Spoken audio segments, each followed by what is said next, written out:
Class 9 review exercise number 1 question number 3 a equal to 4 over 3 b equal to 5 over 2 and c equal to 7 over 4 हमने ये associative property with respect to addition prove कर दी है। तो मैं left hand side करूँगा, मैं left hand side हमारे पास a की वैल्यू हमारे पास 4 over 3 प्लस b की वैल्यू 5 over 2 प्लस c की वैल्यू 7 over 4। अब 4 over 3, अब देखो हमने क्या करना है, सिर्फ और सिर्फ ब्रैकेट को सोल्व करना है, बाहर सोल्व नहीं करना, सिर्फ और सिर्फ ब्रैकेट को सोल्व करना है। अब ये क्या होगा, एलसीएम इनको आएगा 4। अब ये 5 मल्टीप्लाई 2 करेंगे क्योंकि यहाँ 2 था, यहाँ 4 है, 2 टाइम डिवाइड करता है, प्लस 7 का 7, 4 plus 3 plus 5 to the 10 plus 7 over 4। अब 4 over 3 प्लस ये 17 over 4। अब इन दोनों का एलसीएम हमारे पास कितना है, 12 आया। अब ये 4, अब 4 मल्टीप्लाई 4 क्योंकि 3 4 टाइम डिवाइड होता है, प्लस 17 मल्टीप्लाई 3। अब ये 16 प्लस 7 21 2 के हासिल 3 कम 3 4 5 और 12। ये देसी स्टाइल में समझाऊँ मैं आपको। तो 6 प्लस 1 7 और 1 प्लस 5 6 और 12, ये हमारे पास क्या है, लेफ्ट हैंड साइड। अब हम करेंगे right hand side. Right hand side में यहाँ करता हूँ, right hand side a plus b plus c है। तो a की जगह a की वैल्यू हमारे पास है 4 over 3 प्लस b की वैल्यू 5 over 2 प्लस c। अब एलसीएम लेंगे, 3 to the 6। अब ये 4 multiply 2 plus 5 multiply 3 plus c की जगह 7 over 4।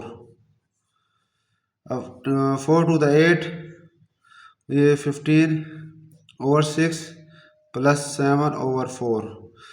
5 और 8 23 बटा 6 जमा 7 बटा 4। एलसीएम कितना है, 6 4 24, अब बल्कि 12, 6 और 4 का एलसीएम 12 आता है, क्योंकि 12 ऐसा नंबर है जो 6 और 4 दोनों डिवाइड करते हैं, छोटा छोटा नंबर है, least common factorization, least common multiplication LCM. अब ये है 26 है, 23 है। अब 6 का टेबल 2 टाइम जाता है तो मल्टीप्लाई 2 प्लस 7 सेम उसी तरह। अब 4 डिवाइड होता है, 4 और 12 पर डिवाइड 3 टाइम होता है, मल्टीप्लाई 3। अब 2 3 6 2 2 4 और 7 3 21 बटा 12। अब ये है 6 और 1 7, 4 और 2 6 बटा 12। अब left hand side equal to right hand side, left hand side equal to right hand side. ये क्या था, associative property with respect to addition हमने प्रूव कर ली। पार्ट 2 में हम क्या करेंगे, associative property with respect to multiplication.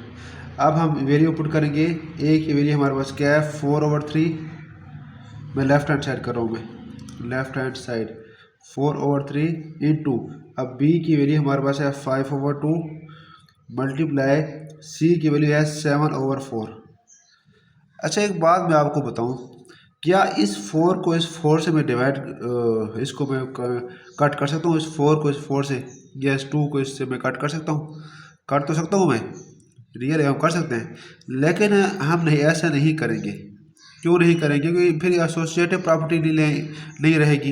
Associative property है कि पहले बस इन दोनों को फोकस किया जाए, इन दोनों को हल किया जाए, बस बाहर ना जाए, पहले ब्रैकेट को हल करें, ब्रैकेट में जो चीज़ कटती है, जो चीज़ मल्टीप्लिकेशन होती है उनको करेंगे, इसको सिंप्लीफाई फार्मूला लिखेंगे, उसके बाद बाहर हम जाएंगे। पहले घर की बात घर में, फिर बाद में बाहर को देखेंगे। तो हम ऐसा नहीं करेंगे, फिर ये एसोसिएटिव प्रॉपर्टी भी नहीं रहेगी। अगर डायरेक्ट हम इस 4 से कट कर दें, ये 4 को 2 से कट कर दें, ये मैथमेटिकली मैं कोई गलत नहीं कर रहा है तो ठीक, लेकिन हमने एसोसिएटिव प्रॉपर्टी की कंडीशन हमें दी गई है, इस कंडीशन के मुताबिक हमें पहले ब्रैकेट को ही हल करना होगा। अब ब्रैकेट को हल करूँगा 4 over 3, इसको भी कुछ नहीं कहूँगा, पहले इनको हल करूँगा। अब कोई कटते हैं आपस में, नहीं कटते, 5 7 35 और 4 2 8। देखने में तो बेवकूफ़ी लग रही है, लेकिन हम पाबंद है एसोसिएटिव प्रॉपर्टी के, इस ब्रैकेट के पाबंद है। पहले ब्रैकेट के अंदर हल किया जाए, बाद में बाहर देखा जाए। तो अगर एसोसिएटिव प्रॉपर्टी की कंडीशन ना होती तो मैं कर सकता था ऐसे। अब ये मज़ीद सॉल्व नहीं किया जा सकता। अब हम कटेंगे 4 को 4, 4 2 8, अब 35 बटा, अब ये कटते नहीं करते तो 3 2 6, ये हमारे पास आ गई लेफ्ट हैंड साइड। अब हम करेंगे right hand side. Right hand side A की वैल्यू हमारे पास है 4/3 मल्टीप्लाई बी की वैल्यू है 5/2 इंटू मल्टीप्लाई क्या है 7/4, सी की वैल्यू 7/4। अब क्या इस 4 को इस 4 से नहीं काटूंगा, वही कंडीशन, ठीक है। हम मजबूर हैं एसोसिएटिव प्रॉपर्टी की, जिसको हम नहीं कर सकते। अब ये 2 2 से कैंसिल, अब 2 रह गया। अब 2 5 10 बटा 3, अब बाहर हम जा सकते हैं 4।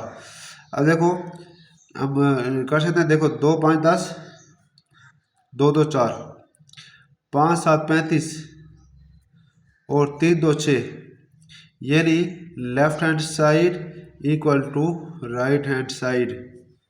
तो ये थी associative property with respect to multiplication.